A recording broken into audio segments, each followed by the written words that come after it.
नारद द्वारा हिमालय गृह में जाकर विश्वकर्मा द्वारा बनाए गए विवाह मंडप का दर्शन कर मोहित होना और वापस आकर उस विचित्र रचना का वर्णन करना।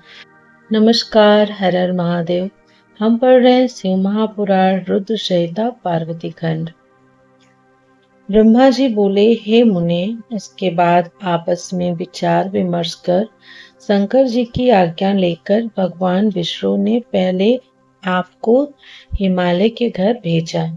हे नारद, भगवान श्री हरि की प्रेम पूर्ण प्रेरणा से सर्वेश्वर शिव को प्रणाम कर आप बारात से आगे हिमालय के नगर को चले।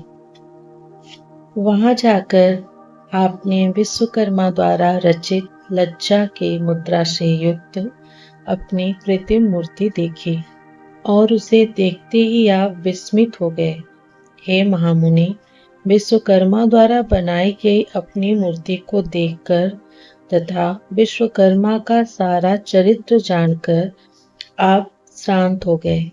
तत्पश्चात आपने स्वर्ण कलशों से एवं केले के खंभों से अत्यंत मंडित रत्न चित्रित हिमालय के मंडप में प्रवेश किया।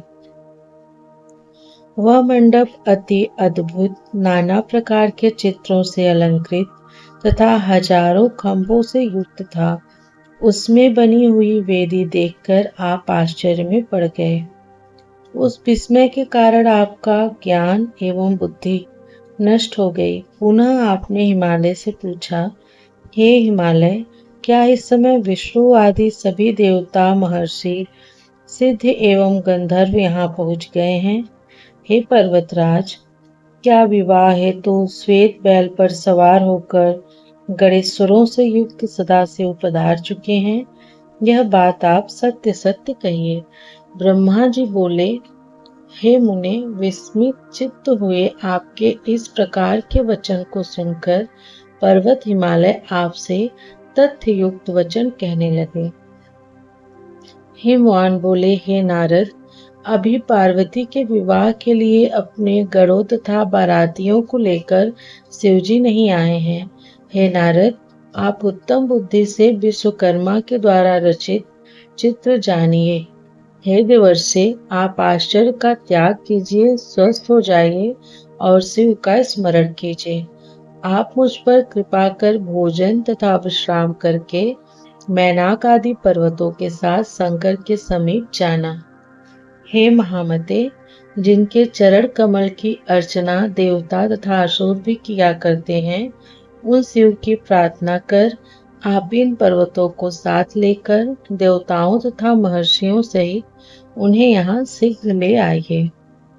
ब्रह्मा जी ने कहा, हे नारद, तब आपने तथास्तु कहा और वहां का सारा कृत्य अच्छी तरह संपन्न कर भोजन करके महामनुष्य आप हिमालय के पुत्रों सहित बड़ी प्रसन्नता से शीघ्र शिव जी के समीप गए।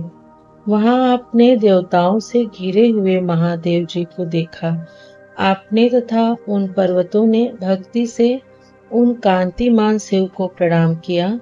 तत्पश्चात हे मुने, अनेक प्रकार के अलंकारों से युक्त मैनाक, सह, मेरु आदि पर्वतों को देखकर संदेह से आकुल मन वाले मैंने विष्णु ने तथा इंद्र से युक्त देवताओं एवं रुद्रानुचरों ने विस्मित होकर आपसे पूछा। देवता बोले, हे नारद, हे महाप्राज्ञ, आप तो आश्चर्य से चकित दिखाई पड़ते हैं। हिमालय ने आपका सत्कार किया या नहीं? हम लोगों को यह विस्तार पूर्वक बताइए। ये महाबली मैनाक, सह तथा मेरु आदि पर्वत अनेक अलंकार धारण कर यहाँ किस उद्देश्य से आए हैं? हे नारद, आप यह भी बताइए कि पर्वतराज हिमालय का विचार शिव जी को कन्या देने का है या नहीं? हे तात, इस समय हिमालय के यहाँ क्या हो रहा है, यह सब विस्तार से कहिए। हे सुव्रत, हम देवताओं का मन अनेक प्रकार के संदेह से ग्रस्त हो रहा है, इसलिए हम लोग आपसे पूछ रहे हैं, आप हमारा संदेह दूर करें। ब्रह्मा जी बोले, हे मुने, उन विष्णु आदि देवताओं का वचन सुनकर विश्वकर्मा की माया से विस्मित हुए आपने उनसे कहा, हे मुने, आप मुझ विष्णु को और सभी देवताओं के ईश्वर सची के पति, पर्वतों के पूर्व शत्रु तथा पर्वतों के पक्ष को काटने वाले इंद्र को एकांत में बुलाकर कहने लगे। नारद जी बोले, विश्वकर्मा ने हिमालय के घर जैसी कारीगरी की है, उसे देखते ही सभी देवगण मोहित हो जाएंगे। वे हिमालय तो उस कारीगरी के कौशल से सारे देवताओं को प्रेम पूर्वक युक्ति से मोहित करना चाहते हैं। हे सचिपति, आपने पूर्व काल में विश्वकर्मा को भुलावे में डाल दिया था, क्या उसे आप भूल गए हैं? इसलिए वे आज आपको जीतने की इच्छा से हिमालय के घर में विराजमान हैं। उन्होंने मेरा ऐसा चित्र बनाया है कि उसे देखकर मैं तो मोहित हो गया हूँ। इसी प्रकार उन्होंने विष्णु, ब्रह्मा तथा इंद्र आदि देवताओं के चित्र का भी निर्माण किया है। अधिक कहने से क्या, उन विश्वकर्मा ने सभी देवगणों का चित्र इतनी कुशलता से बनाया है कि वह यथार्थ देवताओं के रूप में किंचित मात्र भी भिन्न नहीं जान पड़ता। उन्होंने परिहास करने के लिए सभी देवताओं की यह मायामयी चित्र रचना की है, जिससे देवताओं को मोह उत्पन्न हो जाए। ब्रह्मा जी बोले, इस प्रकार नारद के वचन को सुनकर भय से व्याकुल शरीर वाले देवेंद्र ने विष्णु की ओर देखकर शीघ्रता से कहा। देवेंद्र बोले, हे रमानाथ, त्वष्टा पुत्र विश्वकर्मा शोक से व्याकुल हो मुझसे द्रोह करता है। कहीं ऐसा न हो कि वह इसी बहाने मेरा वध कर दे। ब्रह्मा जी बोले, उनका यह वचन सुनकर देवादिदेव जनार्दन उन्हें समझाते हुए कहने लगे। विष्णु जी बोले, हे सचिपते, आपके वैरी निवात कवचादि दानव गणों ने महाविद्या के बल से पूर्व समय में भी आपको मोहित किया था। हे वासव, इसी प्रकार आपने मेरी आज्ञा से पर्वतराज हिमालय के तथा अन्य दूसरे पर्वतों के पंख का छेदन कर दिया है। इसी कारण ये पर्वत भी उसी माया को देखकर तथा सुनकर आपको जीतने की इच्छा करते हैं। ये सभी मूर्ख हैं और पराक्रम नहीं जानते हैं, अतः आप इनसे भयभीत न हो। हे देवेंद्र, इसमें कोई भी संदेह नहीं कि भक्त वत्सल भगवान सदाशिव हम सभी का मंगल करेंगे। ब्रह्मा जी बोले, इस प्रकार व्याकुल हुए इंद्र को देखकर विष्णु ने उन्हें समझाया। तब लौकिक गति का आश्रय लेने वाले भगवान शिव उनसे कहने लगे। ईश्वर बोले, हे हरे, हे सुरपते, आप लोग आपस में क्या विचार विमर्श कर रहे हैं? उन दोनों से इस प्रकार कहकर, हे मुने, पुनः उन्होंने आपसे कहा, हे नारद, महाशैल ने क्या कहा है? आप यथार्थ रूप से सारा वृत्तांत कहिए, आप उसे गुप्त न रखें।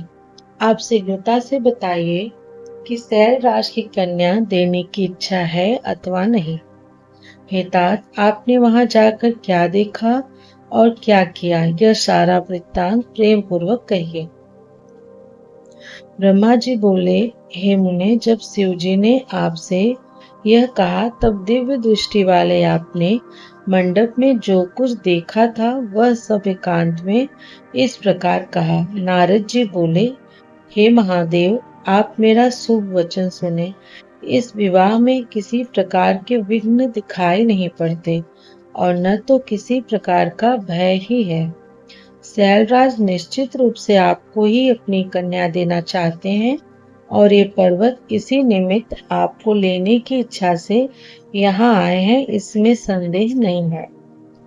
हे सर्वज्ञ, परंतु एक बात यह है कि कौतूहलवश वहाँ सभी देवताओं को मोहित करने के लिए एक अद्भुत माया रची गई है। इसके अतिरिक्त वहाँ और किसी प्रकार के विघ्न की संभावना नहीं है। हे विभो, महामाया करने वाले विश्वकर्मा ने हिमालय की आज्ञा से उनके घर में महान आश्चर्ययुक्त मंडप की रचना की है। उस मंडप में विश्वकर्मा ने सारे देव समाज के चित्र का निर्माण किया है। उसे देखकर मैं मोहित होकर आश्चर्य में पड़ गया हूँ। ब्रह्मा जी बोले, नारद का वचन सुनकर लोकाचार करने वाले प्रभु शिव जी विष्णु आदि देवताओं से हंसते हुए कहने लगे। ईश्वर बोले, हे विष्णु, यदि पर्वत हिमालय मुझे अपनी कन्या देंगे तो आप यथार्थ रूप से बताइए कि मुझे माया से क्या प्रयोजन है। हे ब्राह्मण, हे शक्र, हे मुनिगर तथा हे देवताओं, आप लोग यथार्थ रूप से कहिए कि हिमालय मुझे अपनी कन्या दे रहे हैं तो माया से मेरा क्या प्रयोजन है। न्याय शास्त्र के जानकार पंडितों ने कहा है कि जिस किसी उपाय से अपने साध्य को प्राप्त करना चाहिए, अतः आप सभी विष्णुवादी देवगण इस कार्य सिद्धि की इच्छा से शीघ्र ही चलें। ब्रह्मा जी बोले, देवताओं से इस प्रकार कहने वाले जितेंद्रिय भगवान सदाशिव को कामदेव ने साधारण मनुष्य के समान अपने वश में कर लिया। इसके बाद शिव जी की आज्ञा से विष्णु आदि देवता एवं ऋषिगण भ्रांत तथा मोहित करने वाले हिमालय गिरी की ओर गए। हे मुने, उन देवताओं ने आप नारद को तथा उन पर्वतों को आगे कर आश्चर्यचकित हो हिमालय के अपूर्व एवं परम अद्भुत मंदिर की ओर प्रस्थान किया।